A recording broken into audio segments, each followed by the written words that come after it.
একটা জাতি উন্নত হয় কিভাবে? ওই যে কিম জং উনকে দেখেন, চিনেন? কিম জং উনকে চিনেন? কোথাকার প্রেসিডেন্ট? তার দেশের মানুষ খাবার খেতে পারে না, আর সে মিসাইল বানায় বসে বসে। আর আমেরিকা পশ্চিমাদেরকে ভয় দেখায়, ভয় দেখায় না? দেখেছেন? ওর ওই উত্তর কোরিয়া হামলা চালাতে হলে 100 বার চিন্তা করতে হবে পশ্চিমাদেরকে। হ্যাঁ, কারণ সে 8-10টা মুসলিম কান্ট্রির মতো না যাদের কাছে এরকম কোনো অস্ত্র নাই। কথা বুঝতে পারছেন? ওকে অত সহজে কিন্তু কেউ আক্রমণ করবে না। তারপরেও আবার চায়নার সাথে ওর বন্ধুত্ব আছে, রাশিয়ার সাথে ওর বন্ধুত্ব আছে, ঠিক আছে? এর একটা অ্যালায়েন্স, এটাকে জিও পলিটিক্যাল ভাষায় ওদের অ্যালায়েন্স বলে। তো ওরা শক্তিশালী হলো কিভাবে? শুধুমাত্র ফাইন্যান্স দিয়ে না, এখানে পলিটিক্যাল ভিত্তি শক্ত, অস্ত্র শস্ত্র তাদের আছে। এখন বহির্বিশ্বের শত্রুরা ওদের দিকে চোখ তুলতে পারছে না, এত সহজ না। তো দেখেন আমাদের পিছিয়ে পড়ার এগুলো কারণ আছে। মুসলিম কান্ট্রিগুলোর দিকে তাকায় দেখেন, কয়টা মুসলিম কান্ট্রি এইসব ক্ষেত্রে স্বয়ংসম্পূর্ণ? কয়টা কান্ট্রি দেখবেন? হ্যাঁ, বিশ্বকাপ আয়োজন করে বেড়াচ্ছে, বিশ্বকাপ ফুটবল আয়োজন করে বেড়াচ্ছে, পাশে ইয়েমেন সিরিয়ার মানুষ খেয়ে না খেয়ে মরে যায়, দেখার সুযোগ নেই। কি করছে? ওইখানে বেস ক্যাম্প দিয়ে রেখেছে পশ্চিমাদের জন্য, ওখানে বেস ক্যাম্প ঘাঁটি দিয়ে রেখেছে পশ্চিমাদের জন্য। এবং বহু মুসলিম কান্ট্রি যারা মানে আমাদের কাছে এখন আইডল হয়ে বসে আছে, তারা উঠতে বললে ওঠে, তারা বসতে বললে বসে, ওদের ইশারায় কাজ করে কি না? জিও পলিটিক্যাল ভিত্তি দুর্বল, ইকোনমিক ভিত্তি দুর্বল, ফাইন্যান্স দুর্বল, আর আমরা আধ্যাত্মিকত্ব তো দুর্বলই। সব মিলিয়ে এই যে 100 বছরে আমরা পিছিয়ে পড়লাম, এখানে 100টা কারণ খুঁজে বের করা যাবে। এত কারণ বলার সময় এখন প্রসঙ্গে আসে না। এভাবেই কি চলতে থাকবে, না উত্তরণের কোনো পথ আছে? আমরা কি চাই যে আমরা সে আবার ওই ইসলামের সোনালী যুগে ফিরতে পারি? না, গলায় তো সাউন্ড নাই। আমরা তো মনে হয় চাই না যে আবার ইসলাম ফিরে আসুক পরিপূর্ণরূপে। শোনেন, আমরা চাই বা না চাই, আল্লাহ রাব্বুল আলামিন তার নবীর মাধ্যমে জানিয়ে দিয়েছেন সভ্যতা শেষ হবে একজন নবীর হাতে। তার নাম নবী ঈসা ইবনে মারিয়াম। তিনি 40 বছর এই বিশ্ব শাসন করবেন, তার আগে কিয়ামত হবে না। এই যে আলামাতুস সাআ নিয়ে অনেক কথা আমি বলেছি, এটাও শুনে রাখেন, কিয়ামত হবে না ইনশাআল্লাহ যতদিন পর্যন্ত নবী ঈসা ইবনে মারিয়াম আবার না আসছেন এবং 40 বছর বিশ্ব শাসন না করছেন। তিনি কোনো দেশ শাসন করবেন না, পুরো বিশ্ব শাসন করবেন। চিন্তা করতে পারছেন? এখন কি মনে হয় যে মুসলিমরা এরকম জায়গায় যাবে আবারও? আসলে কিন্তু বাইরের চোখ দিয়ে মনে হয় না, কিন্তু সত্যি কথা কি, ইতিহাস এভাবেই টার্ন করবে। কিভাবে করবে, কার মাধ্যমে করবে, আল্লাহ পাক জানেন, আমরা জানি না। আমরা যদি না পারি, আল্লাহ আমাদেরকে সরিয়ে দিবেন, সরিয়ে দিয়ে নতুন প্রজন্ম নিয়ে আসবেন। ওরা যদি না পারে, আল্লাহ ওদেরকেও সরিয়ে দিবেন, নতুন জেনারেশন নিয়ে আসবেন। তারাও যদি না পারে, আল্লাহ পাক কি বলছেন শোনেন। আল্লাহ পাক বলছেন সূরা মুহাম্মাদের মধ্যে, ওয়া ইন তাতাওয়াল্লাউ ইস্তাবদিল কওমান গায়রাকুম সুম্মা লা ইয়াকুনু আমসালাকুম। তোমরা মুসলমানরা যদি না পারো, আমি খ্রিস্টান, হিন্দু, বৌদ্ধ তাদেরকে, কুফফারদেরকে হেদায়েত দিয়ে ইসলামে নিয়ে আসবো, তারা আমার হয়ে লড়বে। এটা আল্লাহ পাকের হিকমত। দেখছেন না দিন দিন মানুষ মুসলিম হচ্ছে না? দিন দিন বহু মানুষ মুসলমান হচ্ছে, কিন্তু দেখছেন এটা কিন্তু রেভলিউশন হচ্ছে, ইসলামের দিকে মানুষ আসছে। যত আক্রমণ হচ্ছে ইসলামের দিকে, তত বেশি মানুষ ইসলাম কবুল করছে, আলহামদুলিল্লাহ। আর আমরা পিছিয়ে পড়ছি। এই যে আমরা যে গরু খাওয়া মুসলিম হয়েছি, আমরা যে জুমার দিন নামাজ পড়া মুসলিম হয়েছি, আমরা মুসলিম পরিবারে জন্মগ্রহণ করে আব্দুর রহমান, আব্দুর রহিম নাম নিয়ে বসে আছি, কিন্তু আসলে রহমানের বান্দার বৈশিষ্ট্য কি আমি জানি না। আল্লাহ পাক আমাদেরকে হেফাজত করুন, আমিন। হতাশ হব না আমরা ইনশাআল্লাহ। খালি একবার যদি তওবা করে ফিরে আসি, আল্লাহ পাক দুনিয়াও দিবে ইনশাআল্লাহ, আখিরাতও দিবে ইনশাআল্লাহ। খালি একবার বলতে হবে, আস্তাগফিরুল্লাহাল্লাযী লা ইলাহা ইল্লা হুয়াল হাইয়ুল কাইয়্যুম ওয়া আতুবু ইলাইহি। আল্লাহ, জীবনে যা পাপ করেছি মাফ করে দাও, আগামী জীবনে হায়াতের রিজিকে বরকত দাও, এবং পুরো জীবন যেন ইসলাম পালন করতে পারি, প্রচার করতে পারি, প্রসার করতে পারি, মানুষের মাঝখানে দিনের ভালো কথা বলতে পারি, আল্লাহ পাক দিনের বিজয় যেন অংশ নিতে পারি, সে তৌফিক আল্লাহ পাক দান করুন। আল্লাহ পাক কবুল করার মালিক না? একটা কাপড় ধুতে 1 বালতি পানি লাগে, কিন্তু জীবনের সমস্ত গোনাহ ধুয়ে ফেলতে চোখের 1 ফোঁটা পানি যথেষ্ট ইনশাআল্লাহ। আল্লাহ পাক তৌফিক এনায়েত করুন। উম্মার পিছিয়ে পড়ার কারণ প্রথমত জ্ঞান থেকে পিছিয়ে পড়া। শুধু এই জ্ঞান নয়, আমরা কিন্তু অনেক ক্ষেত্রে বিশ্বে যে জ্ঞানগুলো মানে প্রয়োজন হচ্ছে, যেমন আইসিটি, আপনার medical science, engineering, philosophy, economics, geopolitics, যে বিশ্বকে ডিল করতে যে জ্ঞানগুলো দরকার, এই জ্ঞানগুলো অর্জনের ক্ষেত্রেও কিন্তু আমরা অনেকে পিছিয়ে পড়ছি না? পড়ছি কি না? একজন ইমাম সাহেব কেন জানবেন না যে ওয়ার্ল্ডে কি হচ্ছে? কেন জানবেন না? জানা উচিত কিনা? একজন মুফতি সাহেব কেন বুঝবেন না যে বিশ্বের অর্থনীতি কিভাবে চলছে? কেন বুঝবেন না? বুঝতে হবে কিনা? না হলে বিশ্বকে আমি ডিল করবো কিভাবে? অতএব এই জেনারেল সেকশনের পড়াশোনা এটাও ফেলে দেওয়া যাবে না। কথা বুঝতে পারছেন? জেনারেল সেকশনের পড়াশোনাটাকেও ফেলে দেওয়া যাবে না, বরং এই পড়াশোনাটাকে ইসলামের সাথে কম্বাইন্ড করে আপনাকে আগামীতে চলতে হবে। পারা যাবে ইনশাল্লাহ। আল্লাহ পাক তৌফিক দেন। অনেকে ভাই দেখি নামাজ শুরু করেছেন, এখন মাদ্রাসায় ভর্তি হতে যাচ্ছেন। এদিকে আপনি অনার্স পড়া শুরু করেছেন, মাস্টার্স দিচ্ছেন, বলছেন এখন আর অনার্স মাস্টার্স ভালো লাগে না, আমি সব বাদ দিয়ে মাদ্রাসায় পড়তে হবে। সবাই কি মাদ্রাসায় পড়তে পারবে? সম্ভব? আপনি যে সাবজেক্টে পড়ছেন ওই সাবজেক্টে পড়াটা শেষ করে ওই জ্ঞানটাকে আপনি ইসলামের কল্যাণে কাজে লাগানোর চেষ্টা করেন। আমরা যদি চাই যে আমাদের দুনিয়ার সাফল্য আসুক, পরকালে মুক্তি পাই, তো যেখান থেকে পিছিয়ে পড়েছি ওই জায়গাগুলো পূরণ করতে হবে। 1 নাম্বার পিছিয়ে পড়েছি আমরা জ্ঞান অর্জনের চর্চা থেকে। আমি রিকোয়েস্ট করব প্রত্যেক মুসলমান ভাই যেন দিনের অন্তত বেসিক পড়াশোনাগুলো করেন, জ্ঞান অর্জন করেন। আল্লাহ পাক তৌফিক এনায়েত করুন। সবচেয়ে বেশি প্রয়োজন আমাদের জ্ঞানের বিপ্লব, এবং এই জ্ঞান চর্চার মধ্য দিয়ে ইনশাআল্লাহ আমরা সমাজ পরিবর্তন করবো ইনশাআল্লাহ তাআলা।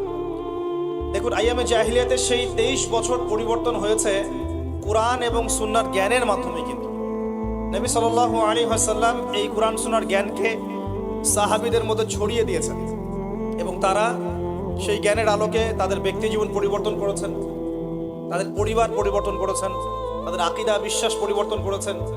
দুনিয়ার যে বস্তুবাদিতা, এখান থেকে পরকালের চেতনা জাগ্রত হয়েছে। আল্লাহ পাকের আদেশের সামনে আত্মসমর্পণের চেতনা নিয়েছেন। এক পর্যায়ে তারা কিন্তু দিনের জন্য সংগ্রাম করেছেন, কষ্ট স্বীকার করেছেন। প্রয়োজনে তারা কিন্তু মক্কা থেকে হিজরত করে মদিনাতেও চলে গেছে। মানে তারা সবকিছুই করেছেন, কিন্তু শুরুটা হয়েছিল কি দিয়ে? জ্ঞানের চর্চার মধ্য দিয়ে। তাহলে আমাদের প্রথম কি দরকার ভাই? কোরআন এবং হাদিসের কেন্দ্রিক জ্ঞানের চর্চা। আল্লাহ পাক সবাইকে করার তৌফিক এনায়েত করুন, আমিন। আর এই জ্ঞান চর্চাটার কথা বলি, একা একা হবে না, ওস্তাদ লাগবে কিনা? টিচার লাগবে, ওস্তাদ লাগবে। যে সেক্টরে জ্ঞান অর্জন করছেন সেখানকার ওস্তাদদের সাথে সুসম্পর্ক রেখে বরেণ্য উলামায়ে কেরামদের সাথে সহবতে থেকে আপনি জ্ঞানের চর্চা করেন ইনশাআল্লাহ তাআলা। আল্লাহ পাক আপনার জ্ঞানে বরকত দান করুন, আমি দোয়া করি। দ্বিতীয় যে বিষয়টা আমরা পিছিয়ে পড়েছি বিগত 100 বছরে, সেটা হলো আমরা জানি অনেক কিছুই, জানা অনুযায়ী আমল সবাই করি না। এটা হচ্ছে দ্বিতীয় রিজন। আমরা অনেক সময় অনেক বড় বড় কথা বলি, কিন্তু কথা অনুযায়ী কাজ নাই। অনেক কিছু জানি ঠিকই, কিন্তু আমল করতে পারি না। আমরা একটা সূত্র ফলো করলেই জানা অনুযায়ী আমল করতে পারবো ইনশাআল্লাহ। আমি কি সূত্রটা বলে দিব? সূত্রটা হচ্ছে, একজন ব্যক্তিত্ব আছে আমাদের সামনে, সেই ব্যক্তিত্বকে হুবাহু কপি পেস্ট করতে হবে। কাট পেস্ট আছে না, কপি পেস্ট, এরকম কপি পেস্ট করতে হবে একজন ব্যক্তিত্বকে। তার নাম মুহাম্মদুর রাসূলুল্লাহ সাল্লাল্লাহু আলাইহি ওয়াসাল্লাম। আজকে রাত্রে লেকচার শুনলেন, বাসায় গিয়ে ঘুমাবেন।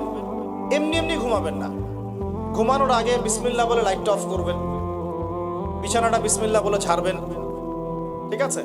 ওয়াশরুম থেকে পারলে ওযু করে আসবেন, মশারি দিচ্ছেন, লাইটস অফ করছেন, পাত্র যেগুলো আছে সেগুলো একটু ঢেকে রাখবেন বিসমিল্লাহ বলে, দরজা লাগাবেন বিসমিল্লাহ বলে।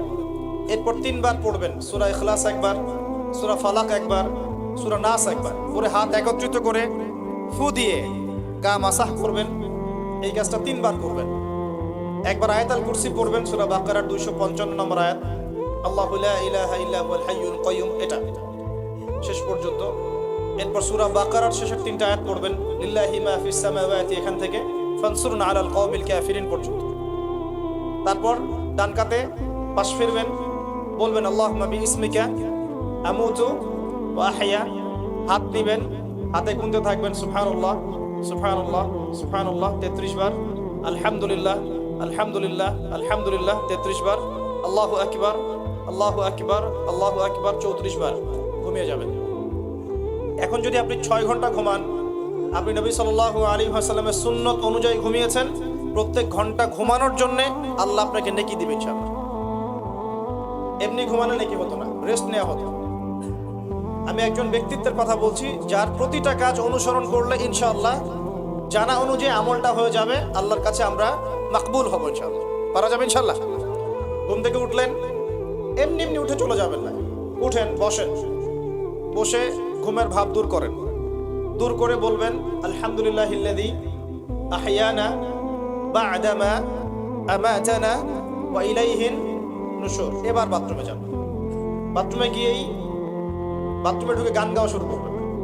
বাথরুমে ঢুকেই বাম পা দিয়ে ঢুকবেন, ঢোকার সময় বলবেন বিসমিল্লাহ আল্লাহুম্মা ইন্নী আউযু বিকা মিনাল খুবসি ওয়াল খাবাইস। বাথরুমে কিন্তু জিন শয়তান থাকে। বাথরুমে কি থাকে? বিজ্ঞান এটা প্রমাণ করতে পারে নাই, এগুলো নাসা বিশ্বাস করবে না, কিন্তু আল্লাহর রাসূল যেহেতু বলেছেন আমরা বিশ্বাস করব। বিজ্ঞান কি সব আবিষ্কার করতে পেরেছে? বিজ্ঞান কি সব আবিষ্কার করতে পেরেছে? বিজ্ঞানের আবিষ্কার কত পার্সেন্ট? এই মহাবিশ্বের 1%ও না, মহাবিশ্বের 1%ও না। আমাদের দেহের মধ্যেই যে রূহটা আছে, এই রূহটার কি কোনো ব্যাখ্যা করতে পারা গেছে? রূহটা কেমন, কঠিন না তরল না বায়বীয়, ব্যাখ্যা করা গেছে? ইয়াসআলুনাকা আনির রূহ কুলির রূহু মিন আমরি রাব্বি ওয়া মা উতীতুম মিনাল ইলমি ইল্লা কলিলা। আল্লাহ পাক বলছেন, হে নবী, তারা তোমাকে রূহ সম্পর্কে জিজ্ঞাসা করে, আত্মা সম্পর্কে জিজ্ঞাসা করে, তুমি বলে দাও এটা তোমার রবের আদেশ মাত্র। রবের আদেশে এসেছে, আদেশেই চলে যাবে। আর এ বিষয়ে তোমাদেরকে বেশি জ্ঞান দেয়া হয় নাই। তাহলে এই জ্ঞান কি দেয়া হয়েছে আমাদেরকে? জ্ঞান দেয়া হয় না। আর জ্ঞান কি আমরা নিজেরাই প্রডিউস করি না আল্লাহ পাক জ্ঞান দেন? কোনটা? আল্লাহ পাক কি বলছেন? আল্লামাল ইনসানা মা লাম ইয়ালাম। মানুষকে আল্লাহ পাক সেই জ্ঞান শিক্ষা দিয়েছেন যা মানুষ জানতো না। তার মানে সৃষ্টিগতভাবে আমরা জ্ঞানী ছিলাম না। আদম আলাইহিস ইসলামকে সৃষ্টি করে আল্লাহ পাক কি করছেন? ওয়া আল্লামা আদামাল আসমা কুল্লাহা। আমি আদমকে সৃষ্টি করে তাকে সমস্ত নাম শিক্ষা দিয়েছি, আল্লাহ পাক বলছেন। আদম আলাইহিস ইসলাম কি সৃষ্টিগতভাবে জ্ঞানী ছিলেন, নাকি আল্লাহ পাক তাকে জ্ঞানী করেছেন? কোনটা? আল্লাহ পাক জ্ঞানী করেছেন। সো জ্ঞান কার পক্ষ থেকে আসে? আল্লাহর পক্ষ থেকে। এটাই হচ্ছে ওয়াকুলিল হাক্কু মির রাব্বিকুম, হক বা সত্য জ্ঞান তোমার রবের পক্ষ থেকে আসে। ফালা তাকুনান্না মিনাল মুমতারিন, তুমি সন্দেহবাদীদের অন্তর্ভুক্ত হয়ো না, আল্লাহ পাক বলছেন। তো বাথরুমে জিন থাকে এটা বিশ্বাস করলাম তো। এবার দোয়াটা পড়লেন, এবার আপনি ইস্তেনজা সারলেন, তারপরে বের হওয়ার সময় বলছেন গুফরানাকা। কি বলছেন? গুফরান। আরেকটা দোয়া আছে আলহামদুলিল্লাহিল্লাযী আযহাবা আনিল আযান ওয়া আফানি গুফরানাকা। ওযু করবেন, ওযুর আগে বলবেন বিসমিল্লাহ। ওযু করার সময় খুব বেশি পানি অপচয় করবেন না, কারণ অপচয়ে সবচেয়ে পটু জাতি এখন মুসলিমরা। অপচয়ে সবচেয়ে পটু জাতি মুসলিমরা। রাষ্ট্রীয় সম্পদ অপচয় করে, গ্যাস অপচয় করে, তেল অপচয় করে, পানি অপচয় করে, সময় অপচয় করে, সবই অপচয় করে। নিজের হায়াত অপচয় করে। এই তরুণ যুব সমাজ নিজের হায়াত অপচয় করে। অপচয় করে না? অনলাইন কত হায়াত খেয়ে ফেলছে আমাদের। আর ওখানে গেলে আপনি কতটুকু ভালো পাবেন? ভালো যতটুকু পাবেন তার চেয়ে বেশি খারাপ পাবেন। ভালো যতটুকু পাবেন তার চেয়ে বেশি খারাপ পাবেন। আসুন সামনে যাই। এবার ওযু করলেন, প্রথমে বিসমিল্লাহ বললেন, শেষে বলবেন কি? আশহাদু আল্লা ইলাহা ইল্লাল্লাহ ওয়াহদাহু লা শারীকা লাহু ওয়া আশহাদু আন্না মুহাম্মাদান আবদুহু ওয়া রাসূলুহু। তার আগে মেসওয়াক করে নেবেন। কি করবেন? মেসওয়াক মানে ব্রাশ, ঠিক আছে, কোনো সমস্যা নেই। ব্রাশ করছেন, ওকে, আদায় হয়ে গেছে ইনশাআল্লাহ। মুখ পরিষ্কার করা, দুর্গন্ধ দূর করা। এই যে ওযু করলেন সুন্দর করে নবী সাল্লাল্লাহু আলাইহি ওয়াসাল্লামের মতো, আল্লাহর নবী বলছেন যে ওই ব্যক্তির জন্য জান্নাতের 8টা দরজা খুলে যাবে ইনশাআল্লাহ। জান্নাতের 8টা দরজা ওই ব্যক্তির জন্য খুলে যাবে ইনশাআল্লাহ। এবার আপনি কাপড় পরছেন, এমনি এমনি পড়লে নাকি নাই, পড়ার সময় ডান দিক থেকে পড়ছেন এবং বলছেন আলহামদুলিল্লাহিল্লাযী কাসানি হাযা ওয়া রাযাকানিহি মিন গায়রি হাওলিন মিন্নি ওয়ালা কুওয়া। আপনি কাপড় পরলেও নাকি পাচ্ছেন আলহামদুলিল্লাহ। আয়না দেখছেন, ফ্রেশ হচ্ছেন, চুল আঁচড়াচ্ছেন, আপনি ডান দিক থেকে স্টার্ট করেন। এবং এখানে বলে রাখি, এই যে বর্তমান যে চুলের কাটিংগুলো চলছে, এইসব কাটিং চলবে না। এই ডানে বামে কোনো চুল নাই আর মাঝখানে চুল দিয়ে কি বলবো এটা, হ্যাঁ, কুজা বলে আরবি দিয়ে বলা হয় সমান, এইসব কাট চলবে না। যদি একদম ছোট করতে চান তাহলে সামন পেছন সমান হবে, আর্মি ছাট একদম একদম সামন পেছন সমান।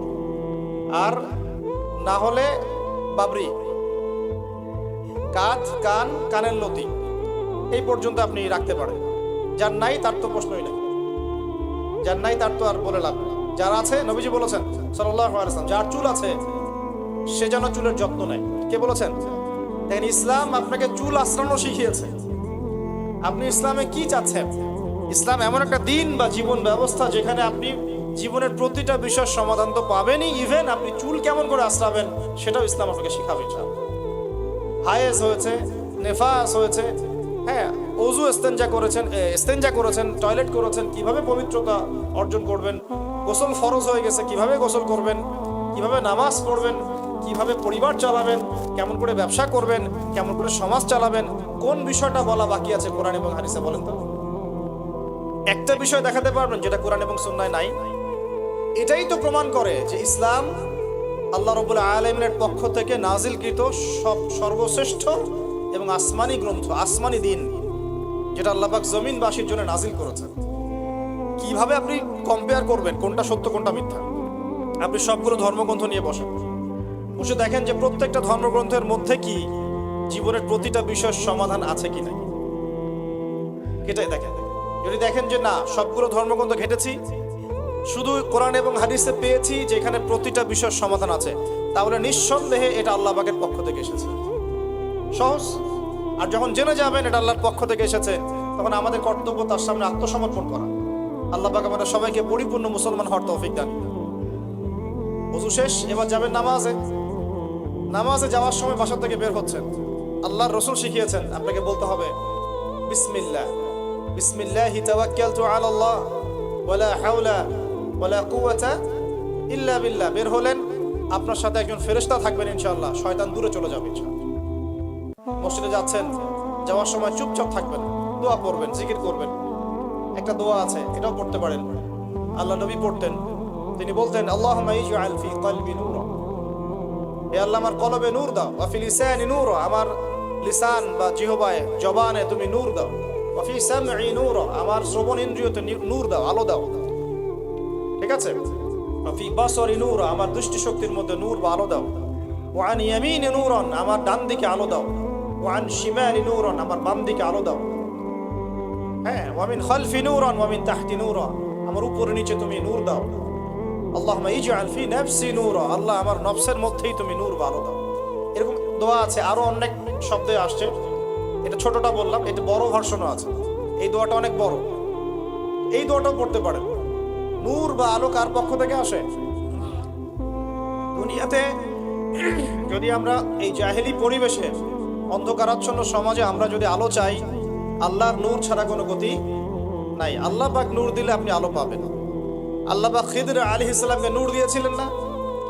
নৌকা কেন ফুটা করছেন মানুষ বুঝতে পারছে না, খিদর আলাইহিস সালাম বুঝতে পারছেন ফুটা না করলে সমস্যা আছে, জলদস্যু নিয়ে যাবে। মনে আছে গল্পটা? কোন সূরায়? কোন সূরা? সূরা কাহফ। বাচ্চাকে কেন হত্যা করলেন মানুষ বুঝতে পারছে না, মুসা আলাইহিস সালামও বুঝতে পারছেন না। খিদর আলাইহিস সালাম বলছেন এই বাচ্চাকে হত্যা না করলে বড় হয়ে বড় কাফের হতো, আর পুরো বাবা মাকেও পর্যন্ত কাফের বানাতো। দেয়ালটা কেন নির্মাণ করলেন মুসা আলাইহিস সালাম বুঝতে পারছেন না। খিদর আলাইহিস সালাম বলছেন এই দেয়াল নির্মাণ না করলে এর নিচে এতিম দুই বাচ্চা রেখে যাওয়া বাবা মার সম্পত্তি ছিল, মানুষরা নিয়ে চলে যেত, এই কারণে করেছে। যা সবাই বুঝবে না, যা সবাই দেখবে না, যা সবাই উপলব্ধি করতে পারবে না, আপনি যদি সেটা দেখতে চান, শুনতে চান, উপলব্ধি করতে চান, তাহলে আল্লাহর নূর লাগবে। কি লাগবে? আল্লাহ পাকের নূর এমনি এমনি আসবে না। আগে ফরজিয়াতের উপর আমল করতে হবে, নফল আমল বাড়াতে হবে, সুন্নতের উপর পাবন থাকতে হবে, মনের মধ্যে রোগ দূর করতে হবে। মনে অহংকার রাখলে নূর আসবে না, মনে হিংসা বিদ্বেষ রাখলে নূর আসবে না, সারাদিন গীবত তহমত সমালোচনা গালিগালাজ করে নূর আসবে না, হারাম খেলে নূর আসবে না।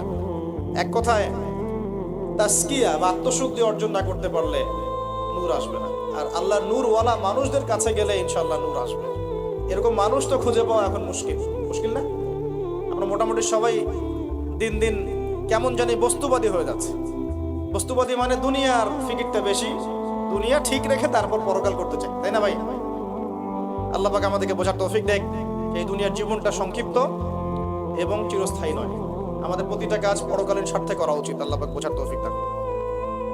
নামাজ পড়তে যাবেন, এবার নামাজের মধ্যে চেষ্টা করবেন আজান এবং একামত এর মাঝখানে বেশি বেশি দোয়া করার জন্য। নবীজি বলেছেন আজান একামতের মাঝখানে দোয়াগুলো আল্লাহ পাক ফেরত দেন না। আজান একামতের মাঝখানে যে কোনো দোয়া করবেন ইনশাআল্লাহ আল্লাহ পাক কবুল করবেন, যদি আপনার রিজিকটা হালাল হয়। আল্লাহ পাক তৌফিক দান করুন। তারপরে নামাজে দাঁড়ালেন, একামত হয়ে গেছে, এখন কি নামাজ কি আমরা 4 মিনিটে 4 রাকাত নামাজ শেষ করে দিব? আমরা কি 3G 4G 5G নামাজ পড়বো, নাকি নবী সাল্লাল্লাহু আলাইহি ওয়াসাল্লামের মতো ধীর স্থির ভাবে নামাজ পড়বো, কোনটা? আর নামাজের যে কিছু মাসআলা আছে, এই মাসআলা ইখতিলাফি মাসআলাগুলো কি নিয়ে কি আমরা পড়ে থাকবো, নাকি নামাজের ভিতরে যে প্রাণ, আধ্যাত্মিকত্ব, ইহসান, মারিফত, এগুলোর ফিকির করবো, কোনটা বলেন? হাত কোথায় বাঁধবো, পায়ে পা লাগাবো কি লাগাবো না, আমিন জোরে বলবো না আস্তে বলবো, আর কি রফুল ইয়াদান করবো কিনা, ব্যাস এই তো আমাদের মাসালা নাকি? এইগুলো নিয়েই তো আমরা মোটামুটি মসজিদ তো ভাগ করে দিয়েছি মাশাআল্লাহ অনেক, নাকি? এবং সেগুলোকে আমরা মনে করি যে আমরা জিহাদ করে দিয়েছি সমাজের মধ্যে। হ্যাঁ, উম্মার ঐক্য নষ্ট হয়ে গেছে। উম্মার ঐক্য কি হয়েছে? নষ্ট হয়ে গেছে। এভাবে আস্তে আস্তে উম্মার ঐক্য নষ্ট করা হয়েছে। আর উম্মার ঐক্য যে নষ্ট হোক, এটা কারা চাইবে? ইসলামের বন্ধুরা না শত্রুরা? আমরা সবাই মিলে যদি এই পুরো বাঙালি জাতি এবং আমার উম্মা যারা আছে মুসলিম, আমরা সবাই ঐক্যবদ্ধ থাকি, আমাদেরকে কি হারানো খুব সহজ, নাকি বিভক্ত হয়ে গেলে সহজ? বিভক্ত হয়ে যায়, এটা কারা চাইবে? নিঃসন্দেহে ইসলামের দুশ্মনরাই চাইবে।